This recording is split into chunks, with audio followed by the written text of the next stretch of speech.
At the KSMO studios, it's time for our Mayor's Moments on KSMO Radio. We have Mayor Brad Nash with us. Good to have you in, my friend. Good to be here. Well, a little cool out there, huh? It is, but I love the forecast. Much better.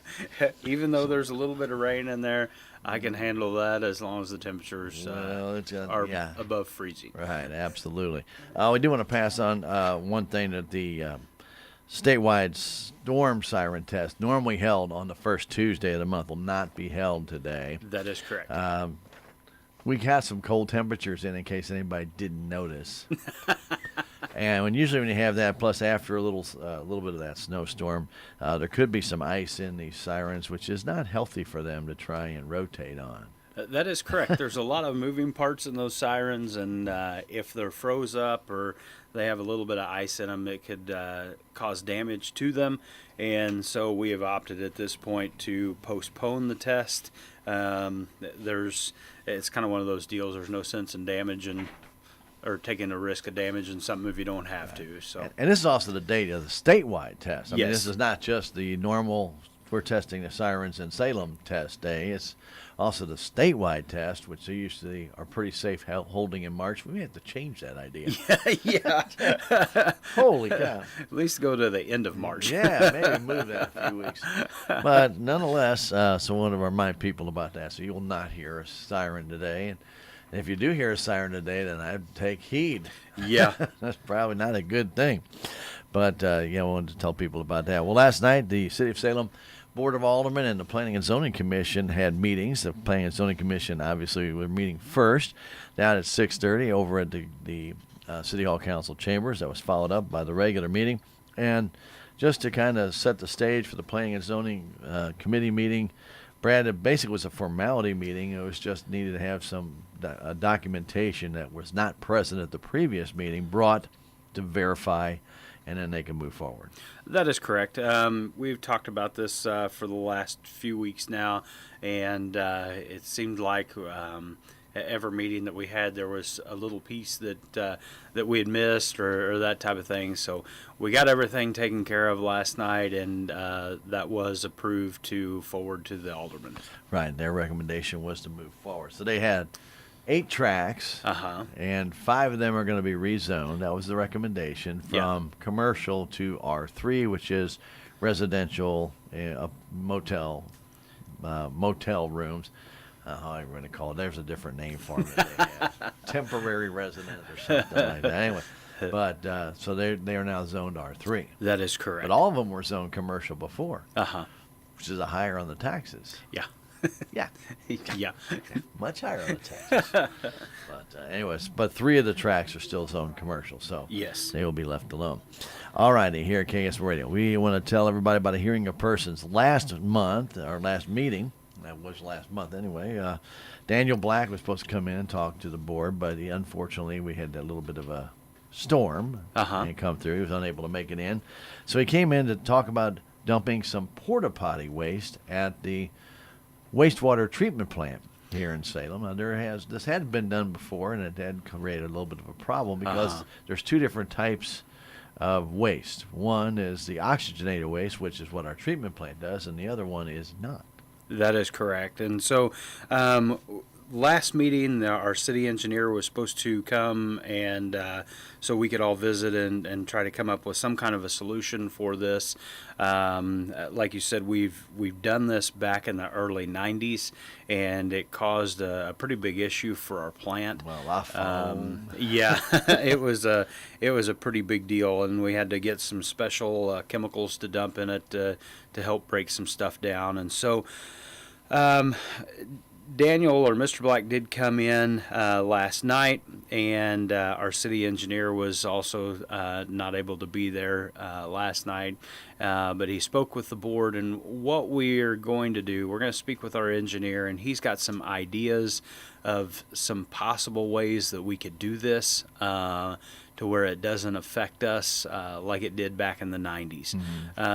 There's a method that if we would put a storage tank there and slowly introduce it into our plant, into manageable amounts, that's a possibility. But we're going to We got some sheets that talk about the chemicals that he uses, so we can look at it and see what it's going to do, and also get some bids on tanks and that type of thing to see how much it would cost us to be able to do this. We're not talking about an excessive amount of waste here. No, We're talking about some porta potties. He says he has 12, and maximum that would be at 10 gallons each would be 120 gallons, and that would be basically in a month almost. But he was talking about he's taking care of right now the construction crew that's down in the jail, and some of the other things will be going on. And later in the year, porta potties do become more prevalent. Yes. With different events going on in town. So he definitely would like to be able to not have to drag that to St. James or Cuba or wherever else he has to go for 3 or 4 porta potties. Yeah. And I'd like to be able to do that here. And so he appreciates any efforts, and I think what he has to bring is some paperwork and what he uses and break down it all, and so that the engineer can take a look at it and make a determination. That is correct. So we'll probably be hearing about this for our next meeting or two, and hopefully we can get some kind of a decision made. Very good. All right, very good. Well, I know it's kind of cool outside, but we're going to talk about 4th of July. Yeah. It won't be this cool 4th of July. I hope it won't be this cold 4th of July. After the weather we've had, I'm ready to talk about 4th of July. I understand that. If it's 15 degrees on 4th of July, we got a major problem. That's exactly right. But let's talk a little bit about 4th of July and the fireworks. And, of course, the city has been doing this for a number of years and been able to, originally done with Larry Gray for years and years and years and years. Then I went to Premier Pyrotechnics, who Larry, when he retired, and kind of recommended them. And now we put out for bid because there was a local company also does this. And so we did get 2 bids in. That is correct. We got the bid from Premier Pyrotechnics, like you said, that we've gotten our fireworks from for several years. Their bid was $16,000, and then our second bid was from Fleetwood Pyrotechnics LLC. They are out of Salem, and their bid was for $12,524. And looking at the bids, bid number 2 from Fleetwood, they actually had more shells bid in theirs than what Premier Pyrotechnics did, and so they were awarded the bid, and we'll see how it goes. Yeah, 2,100 shells, Yeah. I believe, versus 1,501. 15, yeah. 1,501. One. It's that last one. Yeah, that's the big one. And that's the finale right there. That's a $20,000 shell. No. You laugh about that, but they actually have some of those, and some of these big things, a $20,000. Oh, absolutely. One finale shell. Oh no. Sorry. That's called money up in smoke in a big hurry, real quick. But anyway, the budget, this comes in under budget, which is good. And we want to remind people, you can donate to the fireworks fund. And we don't probably mention that enough. I know a lot of people enjoy the fireworks. If you'd like to donate to the fireworks fund, you can do that at the Community Foundation of the Ozarks. And you can go on to their website, and you can go to the funds that are in Denton County. Just put in Denton County, and you'll see there's a number of funds there. And the fireworks fund is one of those. And you can make a donation right through the Community Foundation of the Ozarks. Absolutely.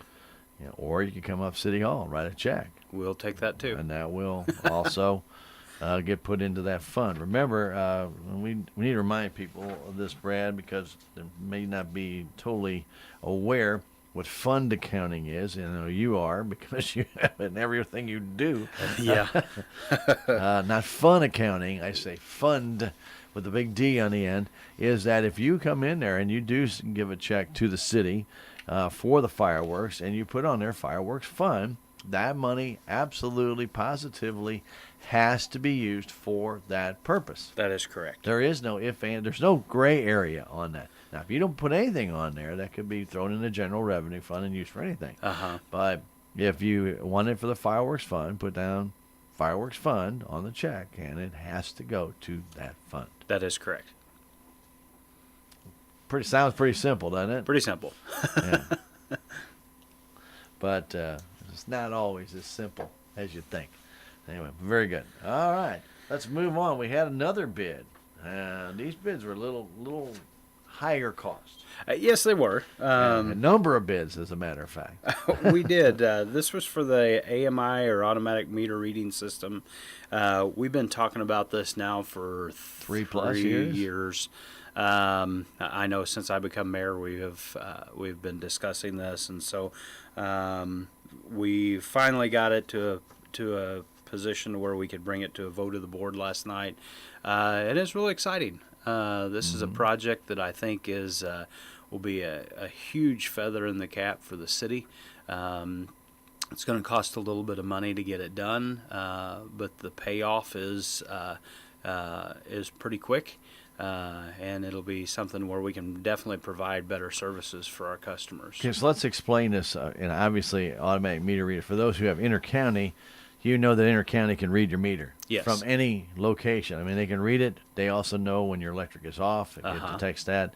And if there's blinks, and it monitors all the time. I mean, it's kept, it kind of has its own little diary, I guess. I'm not going to say that, okay? But it will inform intercounty if there's a problem. I mean, you can actually get it to where it can actually let them know. But you should still call if you have intercounty, just in case. Something maybe on the line got glitched, and you never know. Just always double check.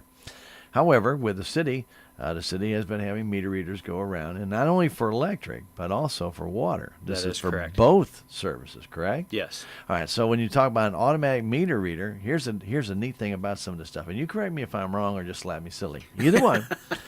First off, just like intercounty, this on the electric side, the electric will put in new meters.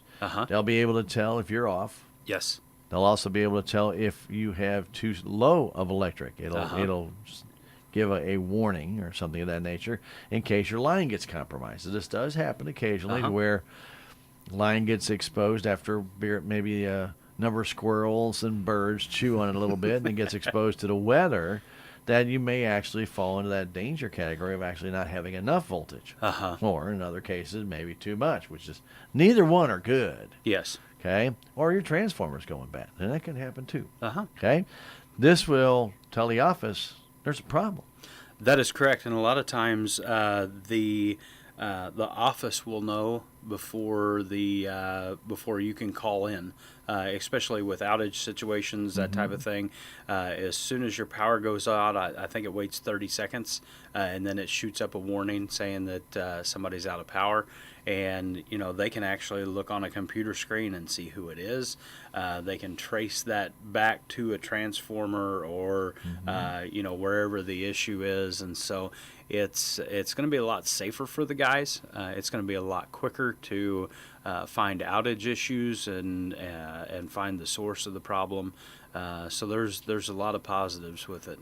And when we talk about those positives, this is especially critical in times where we have had ice storms where lines go down. Brad, they're able to go back and actually see where the beginning of the problem is and then work their way to it. A lot of times, years ago, they had to visually go to every pole to see, is it on, is it on, is it on, is it on?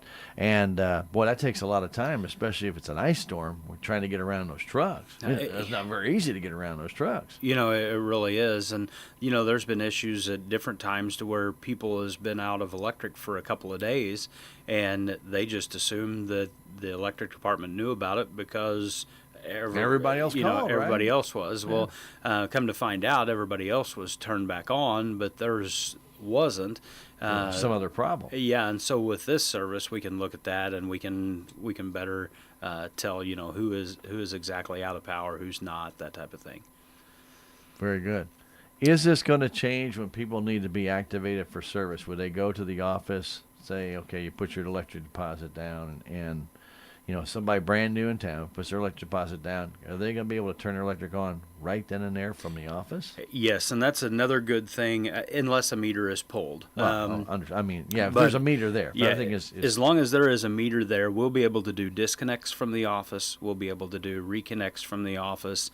That way we're not having to send people out and having to physically go to houses and pull those meters and or replace them. We can do that all from the office. There's another nice thing to this. Some people like to try and steal electricity off of old meters. They're not going to be able to do that anymore, are they? No. There is some there is some items or things in place with these systems that anything out of the ordinary, we will get alerts for. That we can check those out, and it's going to be the same way on the water system. The water meters We haven't gotten to that yet. no, all the water meters are going to be replaced too, and the meters that we are getting are going to be electronic meters.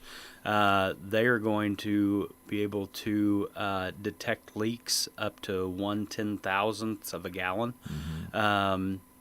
And that's huge. The way we're doing things right now, and we've had this issue at my house and at the fire station, and I know several others have. But if you have a water leak, you won't know it for 3 months until you finally get a bill, because of the way we have to do our meter reading and that type of thing.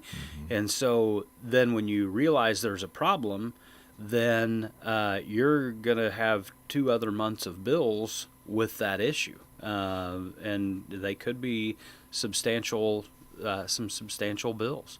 This way, it will eventually, when everything gets in place, it'll have a customer portal that you can log into, and you can see day to day what's going on in your house. Meter usage, your meter usages. It will send you a text message if the system thinks that you have a leak. Whether it be water or whether it be something going on with your electrical system. There's just so many positive things that this is going to do, and when we get this installed, you're actually going to be paying for the electric you used the prior month. Right. So if there's an issue, you're going to know it really quick, and you're not going to be stuck with 3 months of bills Right. that are really high. Yeah, and that used to be a big deal with Inter County, especially with a lot of wells. People would have their well pump go out, shorts out, and they're paying bukus of money for 2 months before they even know, wait a minute, why is this $750? Well, your well pump is shorted out. Well, shorted out back 2 months ago, you didn't know it. And, that can be a problem. So, anyway, and the same thing with electric water heaters. That's a big problem. When that element dies, it doesn't shut off. Yeah.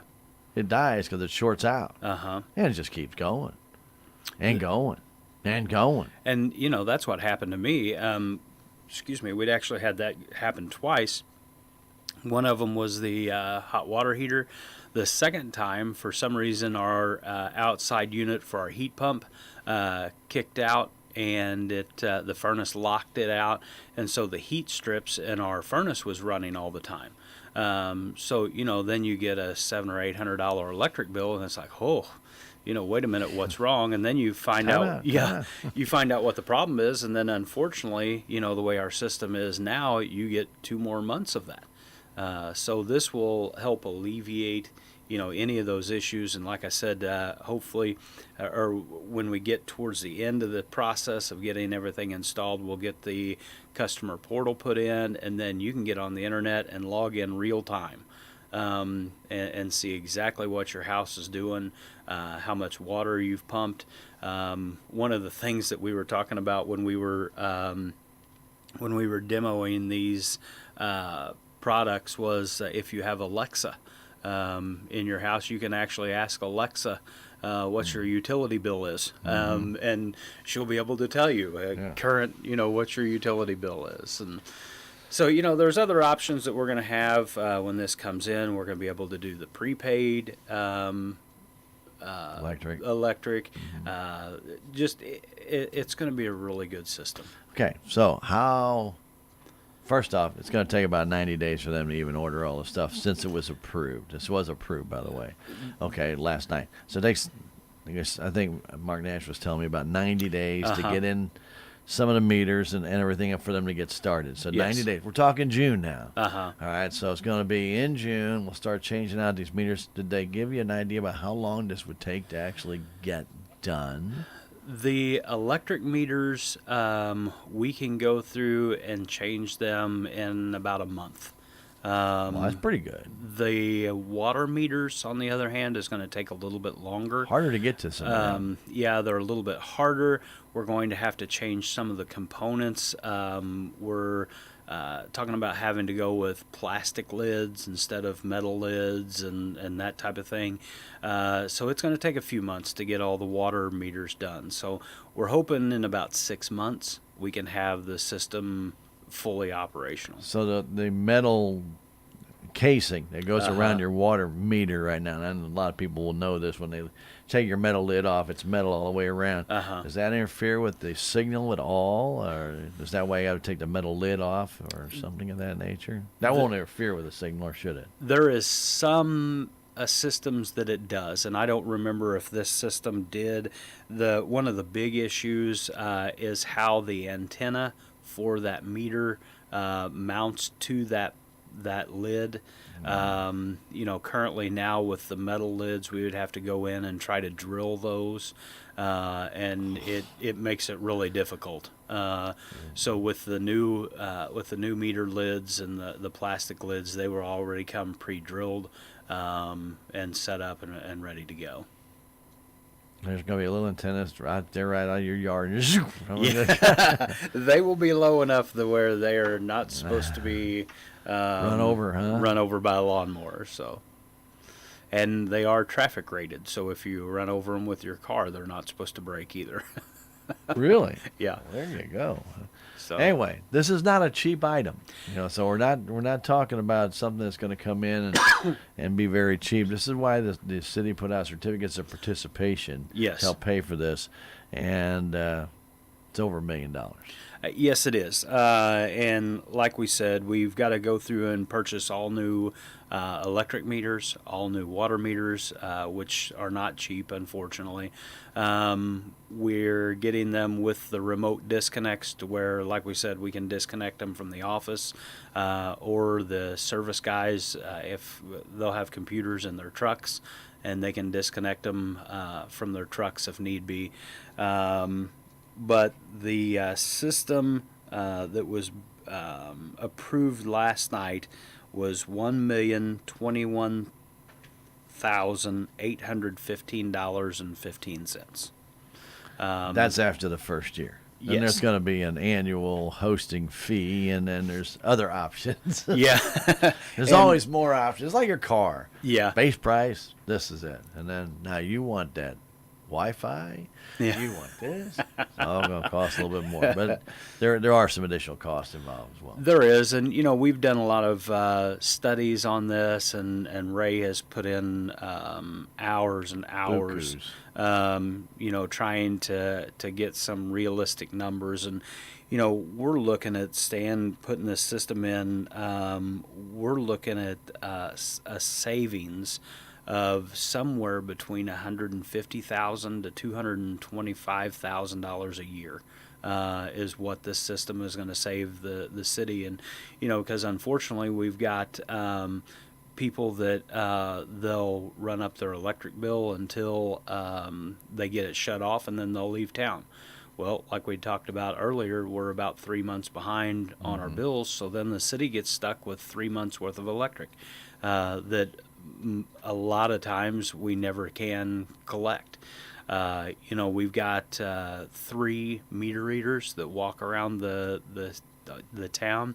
That takes about 2 weeks out of the month to be able to do that, and so we've got some cost savings there. And sometimes with the weather, those meters, especially water meters, may be inaccessible due to snow. Yeah, that is correct. So there's a lot of issues that also go into this to where we're looking at a cost savings for the city, in the long run as well. So there's a payback maybe about 5.5 years. Is that kind of what the idea is here? Is that with the savings that you will realize is about 5.5 years you get your initial investment back. Yeah. Which isn't bad.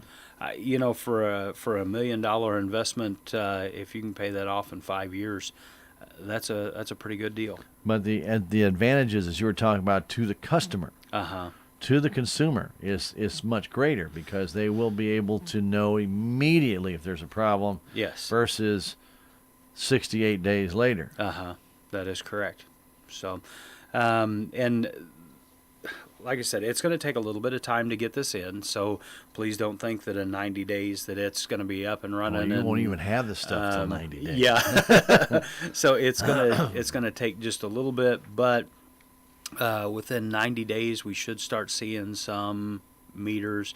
The company is going to be coming down in roughly 90 days to help kind of get the backbone of the system set up and that type of thing. So I think it'll move pretty quick. But it's a really exciting time, I think. Okay, so this was approved 3-1. Yes. Alderman Kenny Nash voted against this as he was concerned about the amount of money that's already been financed. But this is not additional money being financed. This has already been financed. That is correct. When we looked at the COPs that we had to use for the wastewater treatment facility, the water line that's going to be going in around the hospital, and then this project was also in that money, and so this has been accounted for. The money's been there, since we had started talking about the COP payments, and so, like you said, it's not like we're borrowing additional money.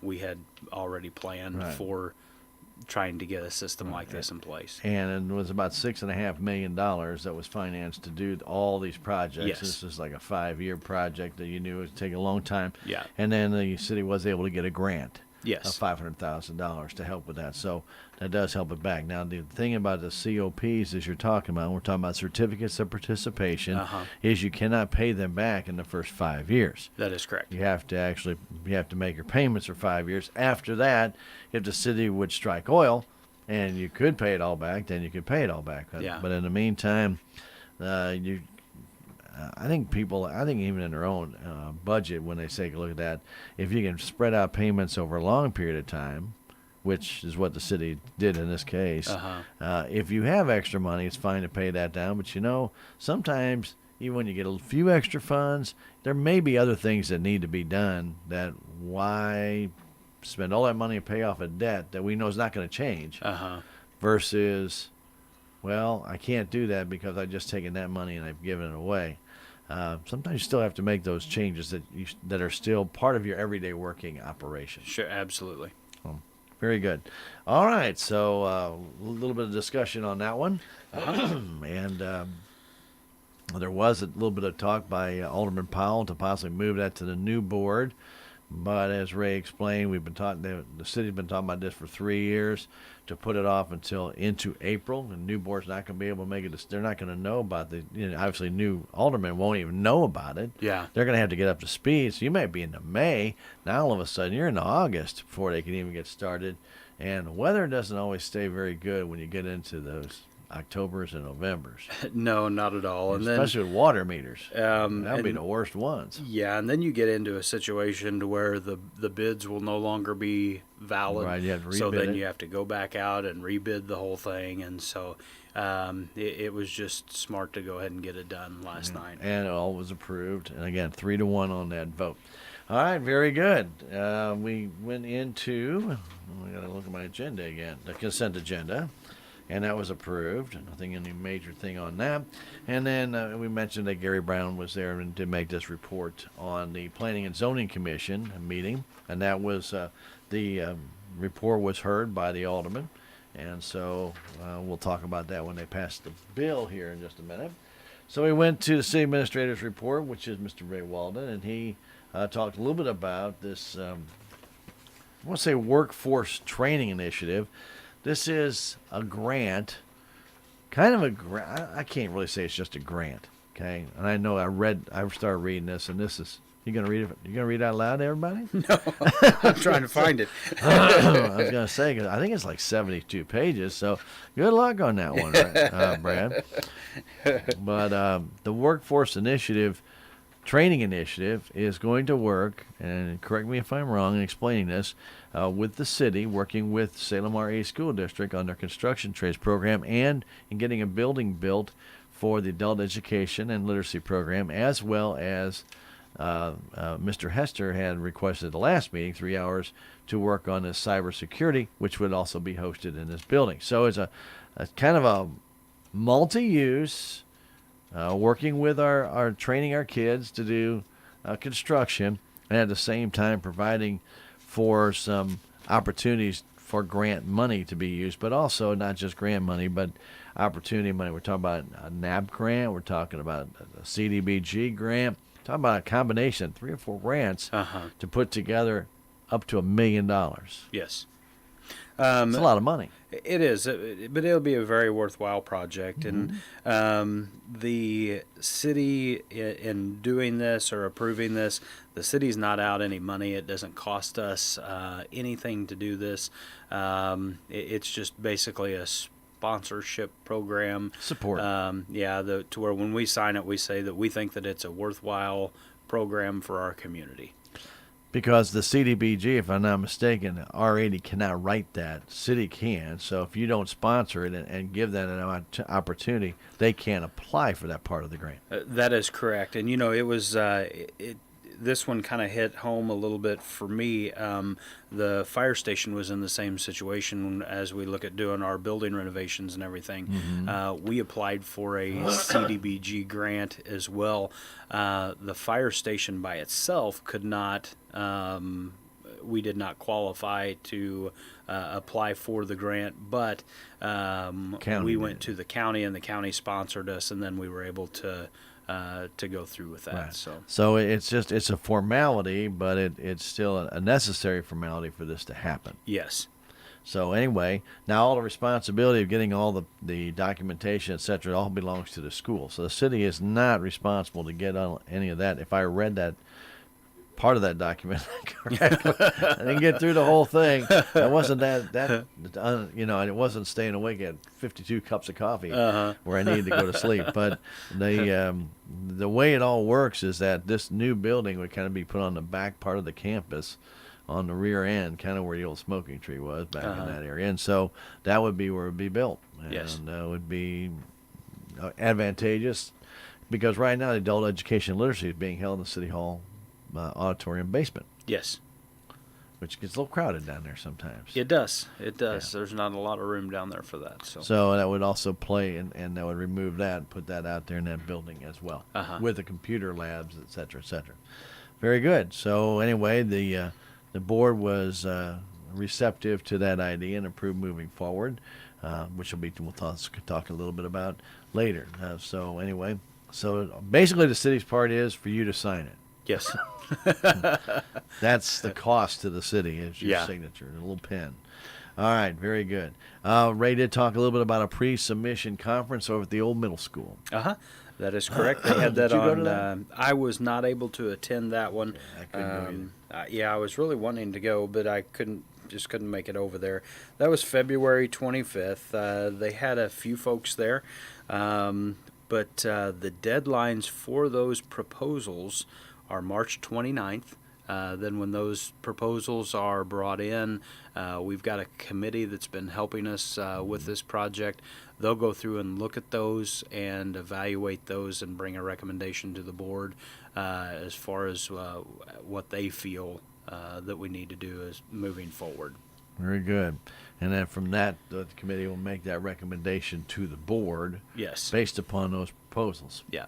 Okay, so again, the proposal deadline, if you're interested, is March 29th. If you need more information on that, you can contact Ray. He's got information he can give to you on that, but it's still not as good as viewing what is there. But you can still make a proposal. It is open to everybody. Okay, very good. Also, Ray wanted to point out that obviously this past weekend, we had our Miss Salem competition and the variety shows. It's Cosmopolitan Club's variety show, and that was held at City Hall Auditorium, which it has been for the last 67 and a half years. Who knows? Long time. Longer than I can remember. Yeah. I was going to say, it's not that far from me, though. But I wasn't here back when that was all started. But there is work being done on the City Hall Auditorium with everything cinema, different things going on in there. And they just want to ask everybody's patience. It's just not going to get done overnight. The public had responded well to the seat purchases and things of that nature and donations toward it, but it takes time, and it's going to take some time to get that done. It does, and I think Ray explained that really well last night when he had explained it like people that remodel their house and they're still living in their house. Oh, yeah. It's the same principle. And so, if you're going to use the building or you're going to functions that are at the building, be patient with us. It is a work in progress. Unfortunately, it's not a project that we have all the money right up front to do, so we can just get in and get it done. We've got to do little pieces at a time as we can, but it's coming along really well, and they've made a lot of great progress. There's a lot more to go. But there's a lot more to go, Yeah. and so just be patient with us as we go through that time. Yeah, I mean, just because you get started on something doesn't mean it's going to get done the next day. It would be nice. We wish it was like that. but- Well, if you watch it on TV, I mean, come on, man. You watch They Fixer can- Upper, they're done with a whole house in 30 minutes.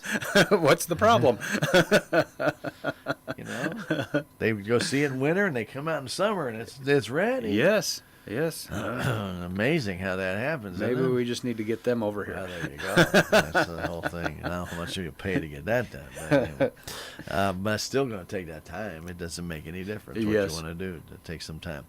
All right, very good. Also, Ray wanted to thank volunteers. And he brought up a couple things because there are so many different activities that go on, whether it be city, county, organizations like Variety, the Cosmopolitan Club and the Variety shows.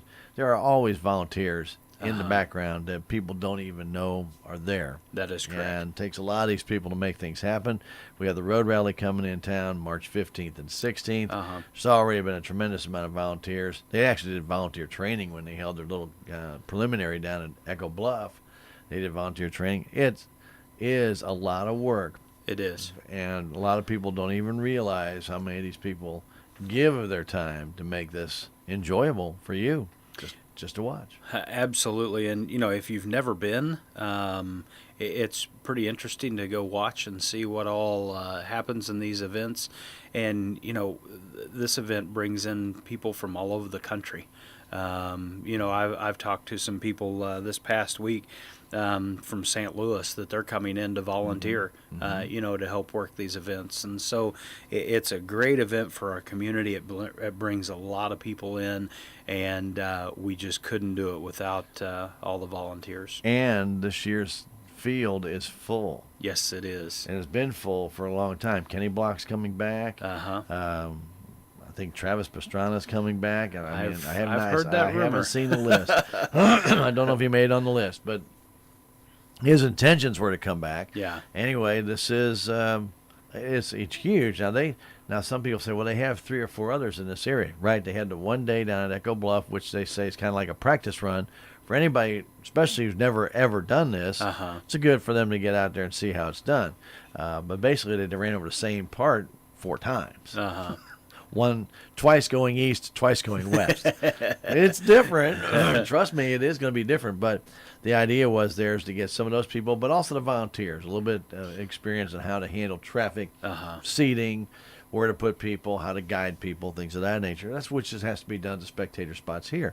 Also, you've been a part of the Park Expose before, and that's crazy. Yeah. There's a lot of people down there, and then when all the cars start coming in on that Tuesday or Wednesday, prior to them getting service and stuff, which has been done to the fire department before, you see how nuts that is. Yeah. A lot of people help out. So, we tip our cap to them. This year's event has been sanctioned by a different organization, so it's open now internationally. Yes. So it's gotten bigger. It has. It's going to be great. I'm really excited. I am too. 75 entries this year. That's crazy. And I think there's 7 that are like in limbo in case somebody cancels. Well, they do run beforehand, so yeah. They go up to Michigan. They have that snowball one or cross country snowdrift one. Yeah, never know, they may get lost in the snowdrift. Can't find them. Well, they'll replace them. Right turn, Clyde. Right, yeah, no kidding. A lot of people won't know what that means. I do.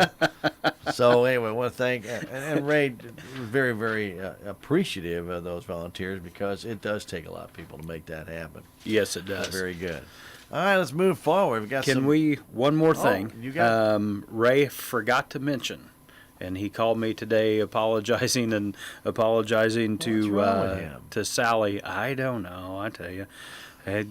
But we last week we were supposed to have the Economic Development Strategic Plan Draft 2 document planning session. You want to say that again? No. I'm impressed that I got it out the first time. You were called good looking last night. I don't think Cam wanted to read that a second time. No, I appreciate that, even though he was lying to me. But but anyway, this meeting had to be canceled last week because of the snow, and it has been rescheduled. It is going to be March 13th from 5:30 to 7, and it will be at the fire station at number 2 South Main. That's next Wednesday. Yes. So they wanted to make sure and get that information out. Again, that's the Economic Development Strategic Plan Workshop. And you're welcome to it. Everybody is. Yes. But before you go, and Sally recommends this, they already had one meeting. You should be familiar with what was already discussed. Yes. So they don't want to waste any time kind of reviewing everything again. They'd like to move forward and get right into the juice of it. Now, if there's a couple things that overlap in here, obviously they're not going to say, "Oh, hey, we can't do that." No, they can, but they really like to try and work on the newer parts, because she's trying to put this whole plan together and have it done by June or July, which is pretty aggressive. In getting this done. So your voice can be heard all you want, but please get the other plan. You can go to Salem, Grove, Salem /economic. You can go online, check it out there, or you can go down to the City Administration Building. They've got it in paper. And you can pick one up, and you can see all the notes, the draft stuff that was done from that first meeting. So please review that before you go, so you're familiar with what is going on, and that they can move forward very quickly. So we do ask of you, but again, you are welcome to attend. Everybody is that planning and the economic development workshop. Yeah, and they had, from what I understand, they had a really good crowd. It's a good crowd. First time, they were hoping for a better crowd. Of course, the weather did not cooperate. No, not at all. And so they hope they have a good one. And they're talking about cold weather next week too. I don't know about snow, but anyway, hopefully we'll find out. So anyway, that's next Wednesday, 5:37. Yes. At the fire station in your training room. Very good. Okay, let's move forward. Anything else? That is Somebody it. forgot? Okay. That's all that I know of anyway. Toes. All right, bill number 3408. This is to approve the subdivision of the Planning and Zoning Commission's recommendation. So we talked about that already. That Chairman Gary Brown brought this to the board. They heard it. They accepted his recommendation. Now it's time to put that recommendation into ordinance form. Yes, that is correct. And so that was brought to the alderman, and that was approved last night. Now we have 8 new addresses. Yeah. And none of them are 5,400. I don't know. Where did that go? I don't know. We went from 5,400 to 1,420. Yeah. I'm wondering if that's supposed to be 54. I don't know. 20. Isn't that right? 5,400 West Scenic Grove Boulevard. And now we're at 1,420. I don't see how that's going to work. Some of them on the... I understand the Dilworth ones. Yeah. I don't know about the other ones. I don't either. Good question to ask, though. Good question. Because that seemed to be a hard one for me to understand, how we went from West Scenic Grove Boulevard 5,400 to 1,420. But if I don't question nothing, I kind of go my own way, play my little music, sing my little songs.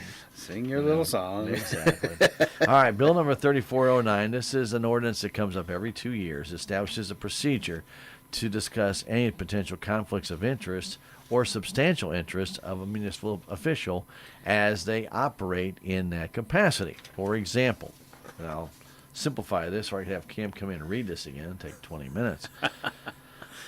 Basically, if I own a carpet store and I am an alderman, and you put bids out to recarpet the city administrative offices, and that's what I do. And so I go and bid on that city administrative office's floor.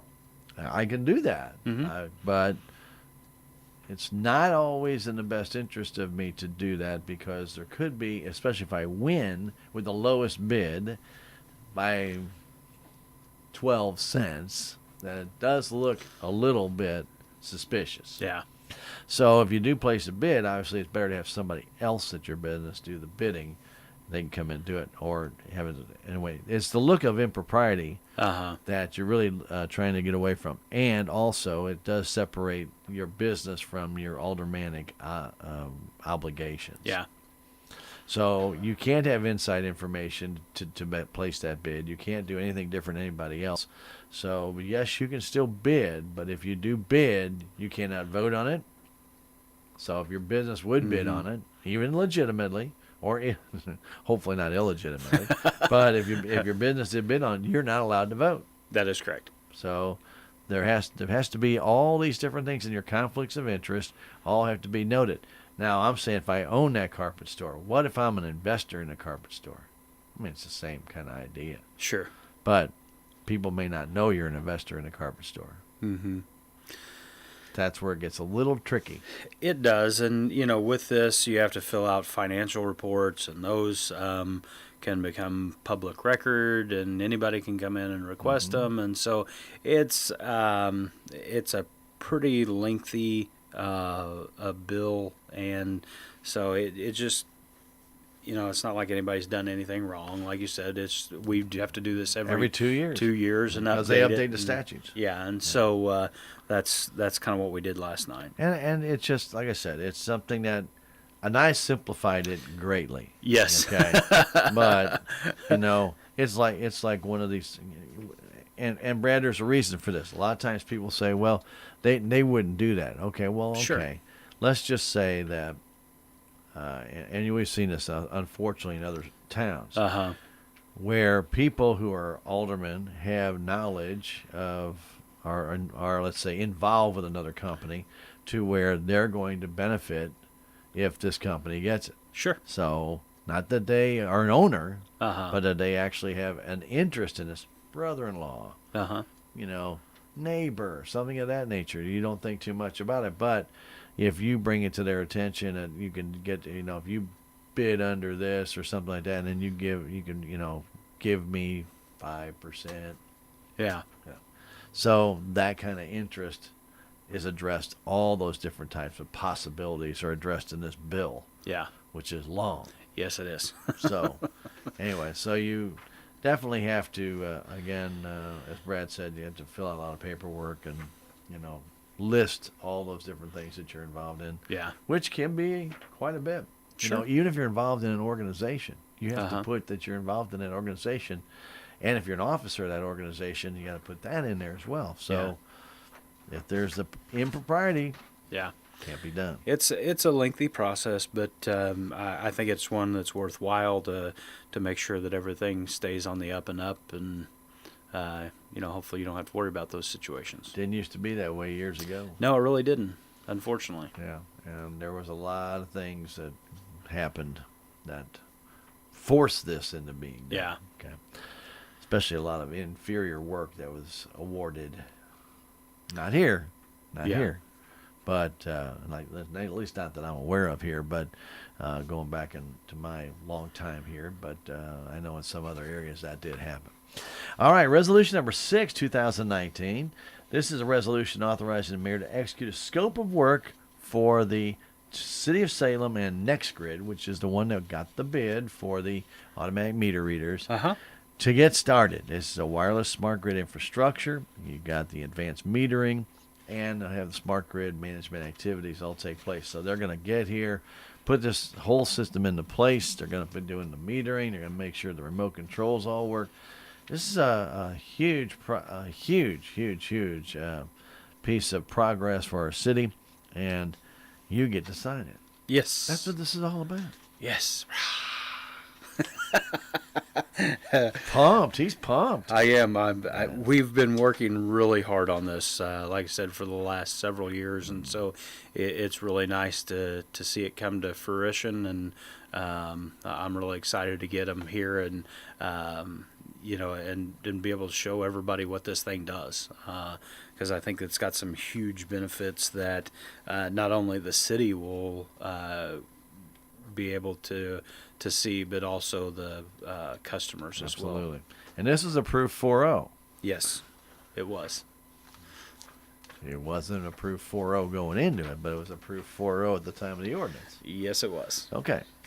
All right. Resolution number 7, 2019.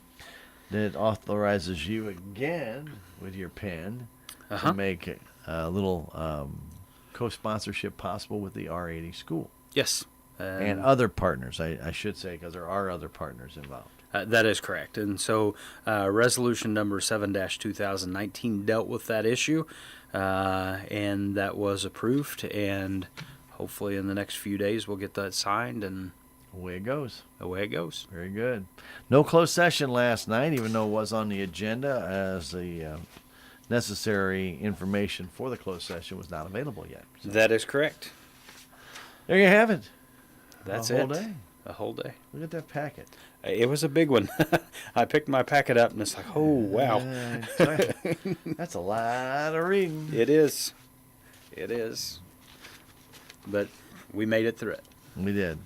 Made it through it. Anyway, I want to thank Brad for coming in and going through this in a little bit more detail and explaining a little bit more about that automatic meter reading system for both the electric and the water for everybody. And that's gonna pay big dividends. And I know we had some issues last year with high bills and a lot of water usage. I know we've had that happen before. People have a leak, and I hear them come to the alderman, and I can sympathize with them. You just don't know what's happening. I had a leak in my hydrant out front.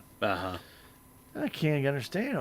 We're not using that much water, but it was going somewhere, but it wasn't showing up anywhere. Yeah. And I couldn't find it. I had Jack come over. We couldn't find it. Nobody could find it. And then finally, we looked on the leak detector. We know it's leaking, but we didn't know where it was. And I kind of figured out where it was after a little while, because as soon as I would move my hydrant, the leak detector had shut off. Oops. Yeah, that stopped moving. Then I'd pull it back and then spin again. Yeah. And, the thing is, and what a lot of people don't realize is, it doesn't take much of a leak to add up. And, Oh, no. Just even a pinhole leak, if it's leaking 24 hours a day, that adds up really quick. Or I actually seen last night, I've got a toilet that if you look really close, you can see in the water there's just a little bit of ripple where it's leaking, and so I've got to get that fixed. But just that little bit, it adds up in the long run. So It all does. yeah, And it's kind of crazy, but that's the way it works. And Yeah. so, we just, and then people, a lot of times people have refrigerators, whether you have an automatic ice maker, and that sometimes drips a little bit, and that may be underneath your house, and you don't even know it's dripping. Yeah. So you have no clue. A lot of these little different things that do occur. So again, watch out for some of those things. And then especially in the wintertime, you can have a burst pipe and you don't even know it. yeah, that is right. It can crack anywhere, and then hopefully it's not going into your crawl space, and you'll know. Yeah. You'll know after a while. Yeah. Anyway, but I want to thank you, Brad, for coming in. Brad Thank pays you. for this program out of his own pocket. There are no tax dollars or city funds expended to make this program possible. He does so to keep you more informed about what's going on, and we thank him for that. And, of course, we also want to remind everybody that these Board of Alderman meetings are open to the public. Had Yes, actually they a are. pretty good crowd last night. Yes, we did. Had a good crowd. So it's exciting to see people that want to take interest in their community and come out and see for themselves what's going on. Okay, very good. And, of course, we also know there's going to be an election coming up here very soon. We mentioned tomorrow is the last day to register to vote. So if you haven't registered to vote in a municipal election, you have to do so by tomorrow at the clerk's office. And also, too, don't forget absentee voting right now. It seems crazy that absentee voting is already going on, but it is for your April 2nd election. Yes. So we're going to have 2 new aldermen, Uh-huh. no matter what. No matter what, there'll be 2 new ones. So don't forget to vote. We want to make sure that we get as many people out there to vote and get that done correctly. That's right. And, take the time and look at the candidates in your area and do some research and figure out what they're all about, what their hopes and dreams are, and, vote, make an educational vote, I guess I would say. Mm-hmm. And what you really want to do is remember each of the candidates that you're voting for has one vote. Uh-huh. Okay, when they're an alderman.